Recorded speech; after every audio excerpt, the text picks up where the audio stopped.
Welcome to Uncle Joe's Garage. Hey guys, welcome to Uncle Joe's. We appreciate you checking this video out. In this video, we're gonna be building a go-kart from scratch. So to start out, you'll see I designed our go-kart in CAD.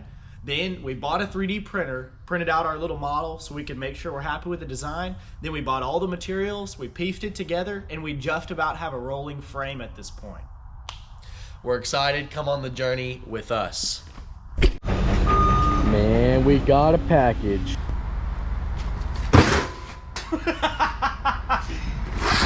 Didn't exactly Definitely gonna add your laugh into there. That was great. Fast metals. What do we got? This is all of the steel that it's gonna take to build the frame for the go-kart. Let's see what we got here. Ultra wet. Check it out. Check it out. Beautiful.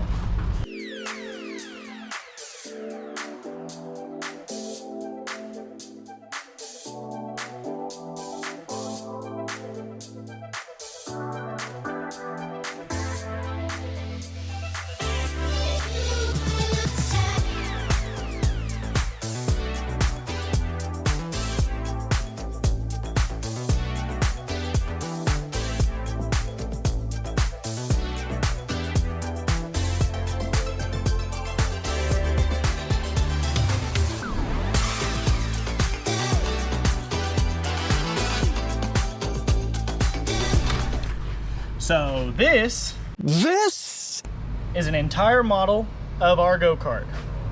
Obviously without the steering linkage and steering wheel and all that stuff. This is just the frame. This is printed from our 3D printer. You can see it's all printed to scale. Rectangular tubing, which is exactly what we've ordered here. So these long pieces are about 4 foot long. So we ordered 4 foot pre-cut sections of steel tubing. This is all 14 gauge. Then we ordered a couple of sections, 3 foot long. These go in a couple different spots. This is about 1.5 feet on the back side of our frame. So we figured we cut those pieces in half, put them here and here. There's another couple other fill-in pieces that are about 1.5 feet long. Then we've got 4 2-foot pieces. And then we stepped it down to 1 by 1 for some of these smaller pieces. The bracings for the frame, the holder for the steering wheel. We're thinking we may have a redesign there. We'll see how that works out. These are all little infill pieces. All 14 gauge. All right, let's build a go-kart.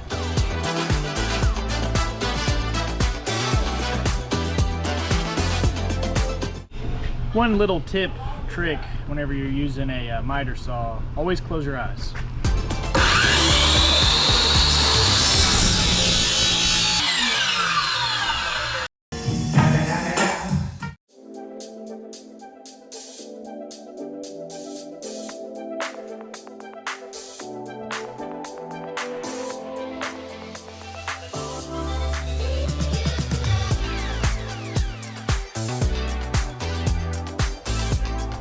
Alright, so I'm still here working at the shop. Justin abandoned me for the night.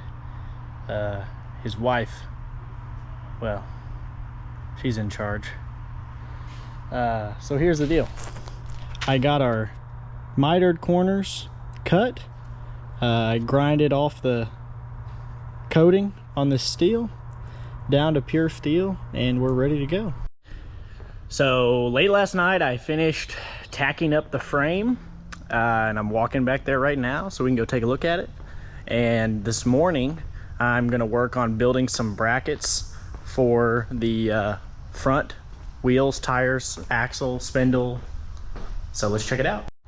So you can see here's the tacked up frame right next to the wooden frame that I built for size comparison. Now I'm working on a piece that will attach right to the frame, the front kind of side of the frame, so you can see it somewhere in here, so that the front cafter can attach directly to the frame, because this go-kart doesn't have any suspension. It's an on-road go-kart. So I'm in CAD right now designing a piece so I can figure out my angles. So here's my CAD program. This is Shaper 3D. And this might look a little bit hectic right now, but it's because I'm doing a bunch of math here. So when I start trimming up some of these lines, you'll be able to start to see the shape of what we're building.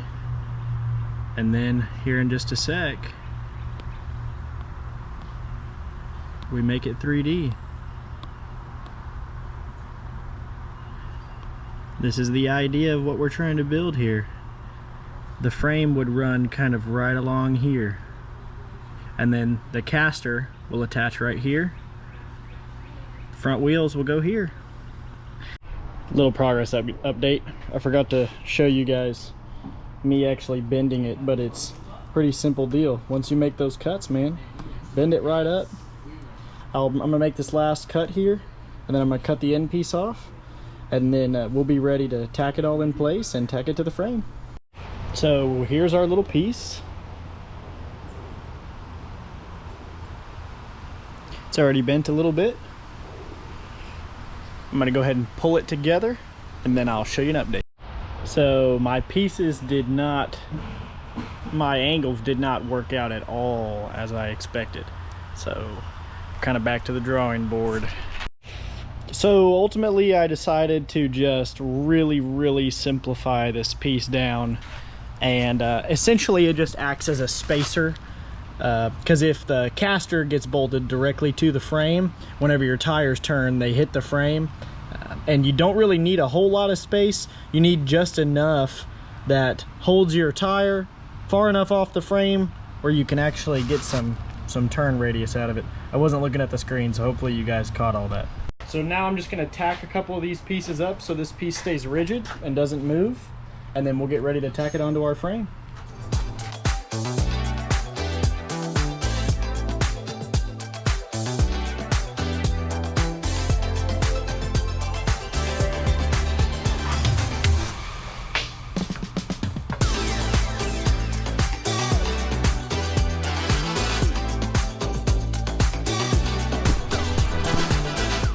So I'm an idiot.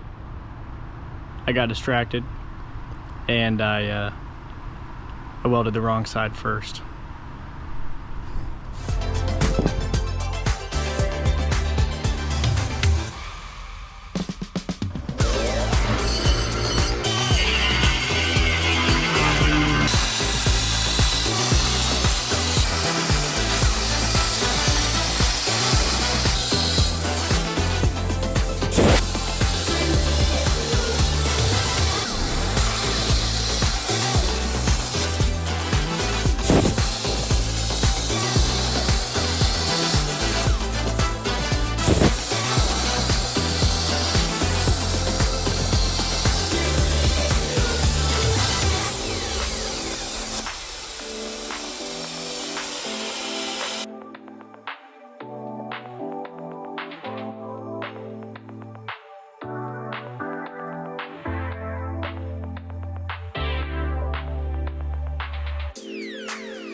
All right, we're back in the shop. We're back. So, in the meantime,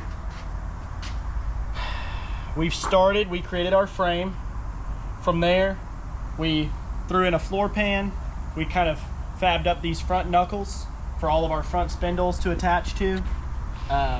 We drilled holes and created a spot for our pillow block bearings to attach. This is a 1-inch rear solid axle.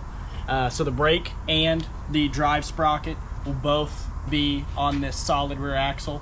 We've got hubs that are ready. We're just waiting to attach the sprocket till we get the motor and that drive sprocket all figured out. This brake looks serious. Dude, this brake is serious. It's gonna stop something. We fabbed up these brake mounts to attach our caliper here. Then we have a small master cylinder that'll attach further up north. And yeah, it's coming together. All right, talk to us about the front steering linkage and stuff you got going on up here. So we ordered this. This is called a U-weld system. It's a full spindle assembly that's supposed to be universal. You can weld it in place. Don't get too close to my welds. They don't look good. I'm just kidding.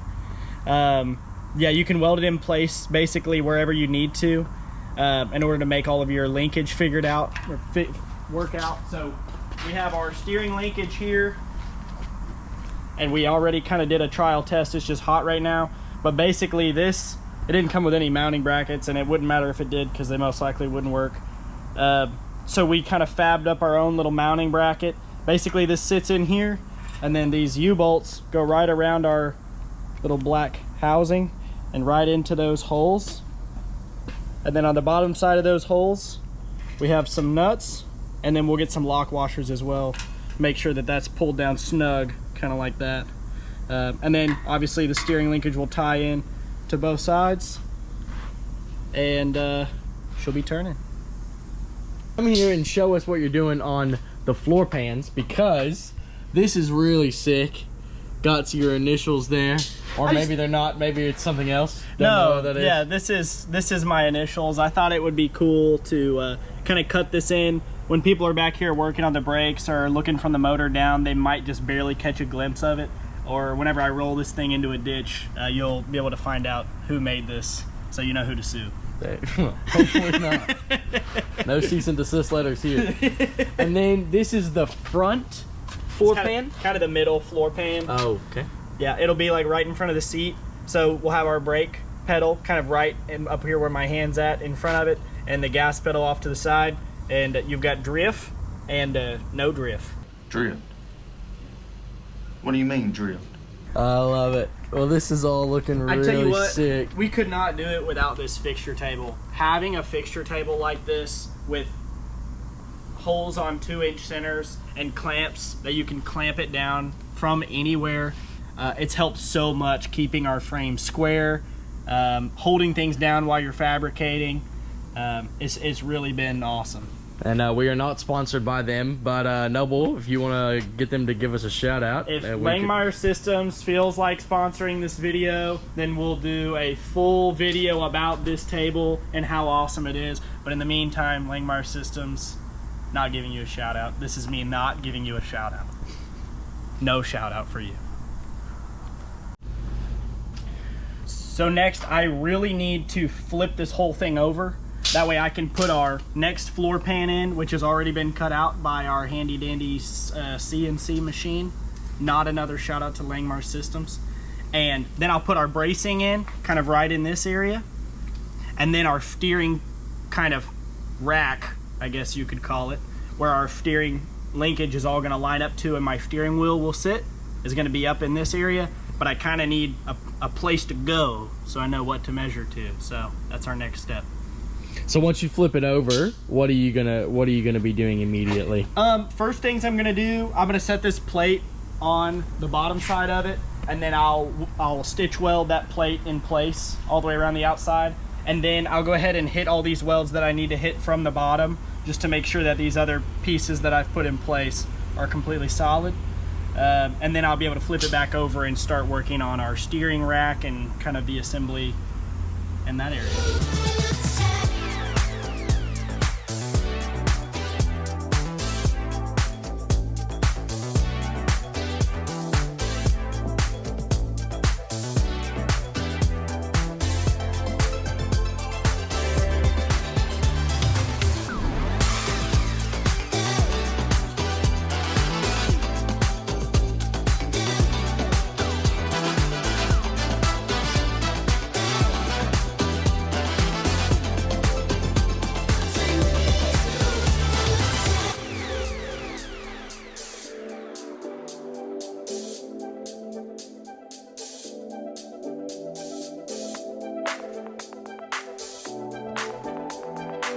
right, Noble, give us an update. It has been a minute. What's going on with the Sure. go-kart? So today we have one more floor panel to make, which is this last little floor pan. I'm about to cut it out with the CNC machine, and then we'll flip this bad boy over and check our steering out and make sure everything still lines up good. And then we're gonna get wheels and tires next week, and we'll be rolling. So the last floor pan is done. The front floor plate is complete and finished and welded in place. So we're gonna flip this bad boy over, show you guys the steering linkage, that it all ties together and works, and then come back for part 2, and we'll have a rolling frame.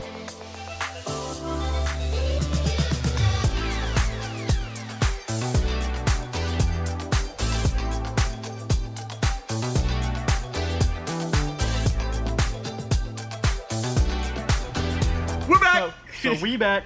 So basically, this is the steering linkage. It just pushes right on here. It's splined, and Look at that. you can see the front spindles and all turning. All right, guys, wheels and tires coming in next week. Part 2 coming soon. Peace.